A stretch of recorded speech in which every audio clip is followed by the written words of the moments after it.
These are the fiercely guarded waters that mark a border between America and Cuba. 059 RTB, over. This here is the North Watergate. It separates Guantanamo Bay from the rest of Cuba. Yeah, you've got just the top of it sticking up over the tree line. That is a Cuban mop tower, same as our Marine Navy observation towers, which is the one with the American flags there. The American naval base here is a fortress. Yet it's not the Cubans or outsiders the US fears most, but an enemy within. Men it labels terrorists.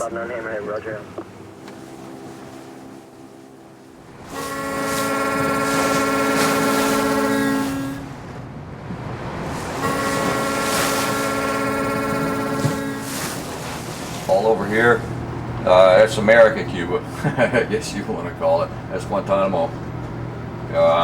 See off in the distance there, the mountains and stuff like that is communist Cuba.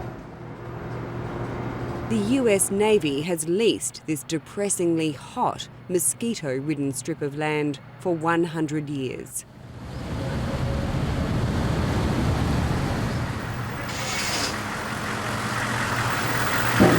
All talk of giving it back to the Cubans died early last year when the old naval base was reborn as a prison camp.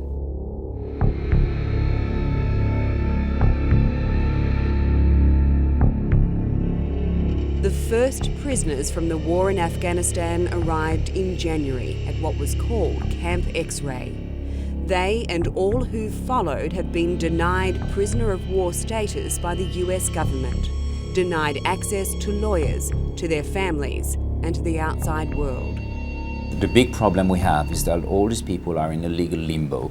They cannot challenge their detention, and they've been kept until now, since 15 months, under a outside judicial process completely.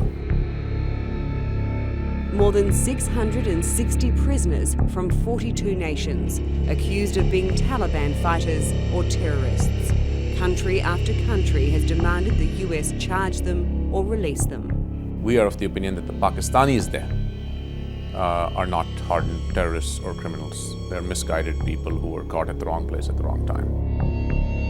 The President of the United States has ignored it all, using his war on terrorism to justify denying them basic rights. There are few principles more firmly enshrined in the Constitution and in international law than the prohibition against arbitrary, indefinite detention based on executive authority alone. It sets a precedent now widely believed to undermine the Geneva Convention that protects all prisoners of war.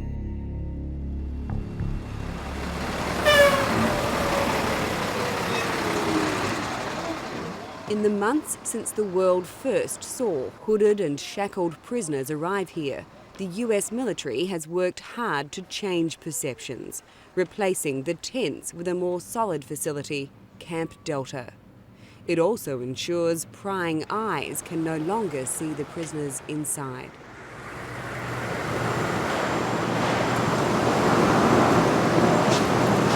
This is the food preparation area. Every effort has been made to convince the outside world the prisoners are being treated humanely, despite being denied POW status. For the mostly Muslim prisoners, religious needs are met, including in food preparation, and rewards are given for information. So really, you're using food as an incentive to behave, or as an incentive to move to a lower security That's correct, facility? yes, right, yeah. And that's all directed by the intelligence folks and the interpreters and interrogators.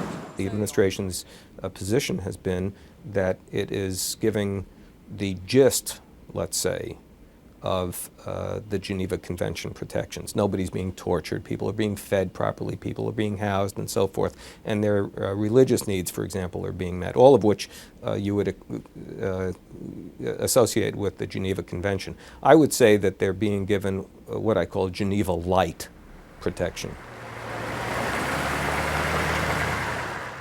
The fact remains, humanitarian agencies believe all are entitled to prisoner of war status and the right to a trial or release. What's more, they believe the US has conveniently blurred the lines between Taliban fighters and al-Qaeda suspects. The Pentagon claims that there's no doubt that no one at Guantanamo is entitled to POW status. But that is blatantly false on its face. If you look, for example, at the Taliban detainees, the Third Geneva Convention says that the regular members of an armed force are automatically entitled to POW status. The Pentagon's absolute refusal to countenance that obvious conclusion is a blatant violation of the Third Geneva Convention. Visiting the camp is like stepping into a twilight zone. Few questions about the prisoners are answered directly. I cannot confirm any identities of detainees, both by name or location. We can talk to young camp guards, but never alone. Is there a word that you'd use to describe the atmosphere inside the detention centre? If there is, I wouldn't know what the word would be. Is it tense? You can mark me down for one anyway, it don't matter. It can be tense, it can be stressful, but other than that, I wouldn't know. The military agreed to allow us inside the prison camp, but refused to let us go. We are allowed to record audio. Later, the military provided its own pictures. We're entering Camp 1 here. And we're going to go down. The only block I have to show you is a block that's being renovated because... Amid the noise of repairs on the cell block, we're taken to what looks like a wire mesh cage with no solid walls. So how many hours a day would they spend inside what looks like a cage? They would spend the majority of their day here. They're taken out for showers and recreational periods, and if they need to go to the clinic, they're taken out for those. But other than that, this is where they remain. They get just 2 exercise breaks a week of 20 minutes alone. They can walk, kick the soccer ball, whatever they need to do, and then brought back in here. But they spend the majority of their day in this cell right here. Their cells are 2.4 metres long and less than 2 metres wide. Floodlights remain on 24 hours a day. As we're going through this very detailed process of assessment for each detainee that is here, we are determining different levels of responsibility and different levels of action in the global war on terrorism. Does it concern you that at some point detention becomes punishment because it has dragged on for so long? This global war on terrorism is ongoing, and as we said, we work as quickly and as prudently as we can to ensure that we can gain this intelligence to win this global war on terrorism and to ensure that the enemy combatants that we have detained here are not a threat to our country, to our allies, or to our families. The war on terror has no finite terms. Can some of these people be held indefinitely? The war on terror will be ongoing until the day that we win. The duration of that, we'll have to see. We hope it ends tomorrow. We're told that detainees are given high-quality medical and psychological care. 17 prisoners have attempted suicide, some more than once. The military does not inform their families. It was to foreign correspondent that the commander confirmed publicly for the first time that children are being held at Guantanamo Bay. Are there any juveniles in Guantanamo? There are enemy juvenile combatants here. That's, for our definition, that is anyone who is less than 16 years old. So there are under 16 years of age, people under 16 years of age here who are enemy combatants? That's correct. The only independent body allowed inside the camp is the International Red Cross, which is effectively gagged. To guarantee ongoing access to prisoners around the world, the Red Cross agrees to report what it finds only to the authorities holding the prisoners. To see them still after 15 months in the same situation, meaning with nothing moving in a certain way, it's extremely worrisome. The Red Cross believes the war in Afghanistan was over when the Taliban fell. We have distributed and collected more than 4,000 Red Cross messages from at Guantanamo. It says the Taliban soldiers at least should now be sent home in accordance with the Geneva Convention. He does say he's okay in that one, doesn't he? Yeah. I'm in a difficult situation. Half a world away in Adelaide, a family is waiting. They've been waiting for more than a year. He's trying to write information, but he's not sure whether it's going to be censored. So these are all the letters we've had from David? Yeah. And this is the very first letter we've had, which came on the 21st of the 1st, 2002, where he says, "I'm sorry for any inconvenience or embarrassment I have caused to you. Please forgive me for this." Beverley and Terry Hicks do not believe their son David is a terrorist. Yes, please send some photos so I can reflect on such as family snapshots, shots of... The 27-year-old is among the longest-serving prisoners at Guantanamo. A convert to Islam, they know he was fighting for the Taliban in the war in Afghanistan when he was captured. They're saying they're trying to find a link between David and Al-Qaeda, but up to now there's no link being established. That's too tall for David. Yeah, it's definitely not him. His nose is too No, big. look at that, that's not him. They've been allowed no contact with their son apart from letters. Now even those are failing to get through, returned unopened since December. The only chance for a glimpse through grainy pictures filmed by the media. I believe the justification was there to start with, but as time goes on, I think that justification is now gone. They should be now starting to release them back to their own countries. I mean, it's been 15 months. That's a long time. If they still haven't got information on the ways and means they have of extracting information, then he's got nothing to say. Yeah. In July, it will be 2 years since Maha Habib last saw her husband, Egyptian-born Sydney man Mamdouh Habib. He's the second of 2 Australians in Guantanamo Bay. He went to Pakistan, she says, to find better religious education for their 4 children. He wasn't going to stay for 3 months, but to see if it was good and suitable for the whole family to go for a couple of years or so, and he would have, come back.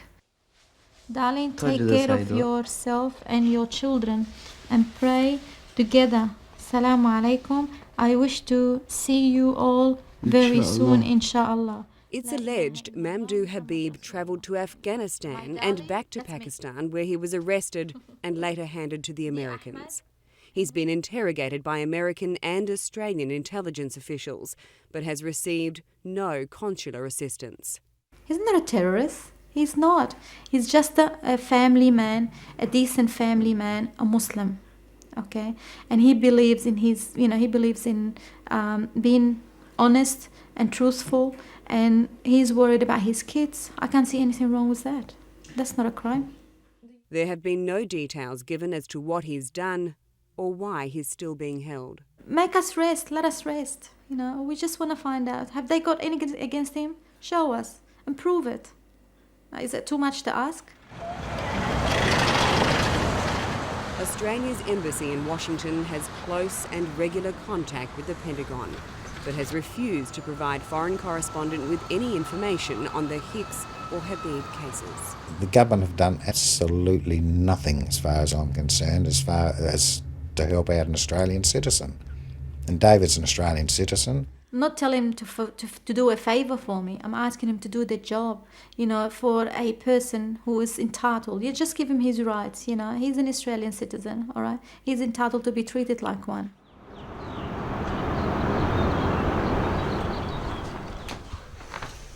On the other side of the world, a man they have never seen is defending the 2 men. Clients he has never seen. Not only have I not met them, I don't know whether you're aware of this, they don't know the litigation's even going on. They don't even know that the litigation is going on their behalf, and we're not allowed to tell them. None of those in Guantanamo Bay is American, and a US court has ruled they have no right of access to American courts.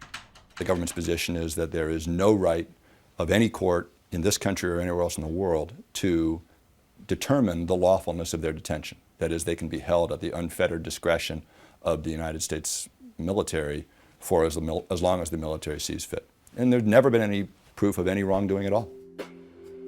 On the day of this interview, the legal team filed an appeal with the District Court in Washington. It's one of just 2 legal avenues left open to the Australians. If their legal avenues are not available to them, and the United States stands firm in its resistance to diplomatic entreaties, then they could be held that way for the rest of their lives. Other countries view it differently. Swedish parliamentarians are lobbying to bring home their one detainee, calling American delays inexcusable. Spain has asked for its one national to be sent home. The Saudis have more than 100 people there and want them all repatriated. Pakistan, which helped round up more than 400 of those now in Guantanamo, says 61 of its own nationals should be released. Most of these people were cannon fodder or foot soldiers. These were not mastermind hardened terrorists. Most of them probably did not even know the ABC of warfare or guerrilla warfare. And they were caught up in a whirlpool of hysteria and jihad fervor, egged on by their local mullahs in the villages.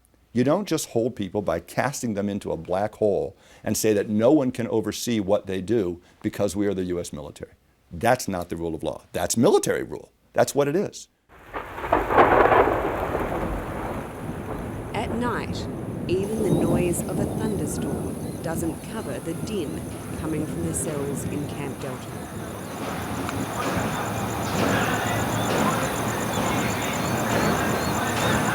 The fact is, the United States may well be holding men who have committed terrorist acts and who remain a threat to the US. The problem is, we simply don't know.